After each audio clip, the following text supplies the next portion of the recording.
আগে আমি রাতে কিছু না মেখে ঘুমিয়ে পড়তাম, কিন্তু এখন আমি একটু চেঞ্জ করেছি জিনিসটা। আমি বুঝলাম যে কিছু না মেখে ঘুমানোটা উচিত না, তাই প্রথমে আমি ওয়াইপস দিয়ে ক্লিন করে নিলাম মুখটা। তারপরে বোরোলিনের সাথে আমি ইউজ করব গ্লিসারিন। বোরোলিন আর গ্লিসারিনকে একসাথে মিক্সড করে একটা পেস্ট বানিয়ে সেটাকে আমি ফেসে অ্যাপ্লাই করব।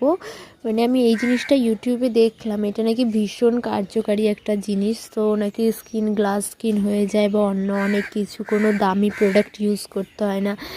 ওই অনেক ভিডিও দেখার পরে আমি ভাবলাম যে আমিও ইউজ করে দেখি।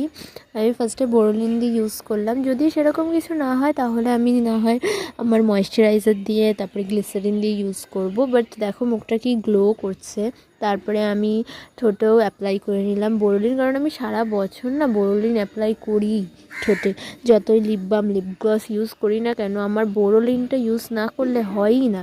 তারপরে আমি চুলটাকে ডিট্যাঙ্গেল করে নিলাম।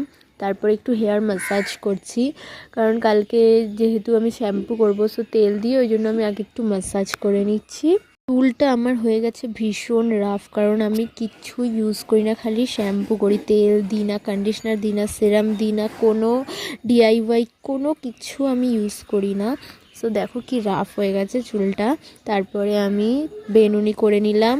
বেনুনি না করে ঘুমালে আমার চুল এলোমেলো এদিক ওদিক হয়ে যায়, খুব ছোট বড় তো, ওই জন্য 10-15টা ক্লিপ দিয়ে আমার ঘুমাতে হয়।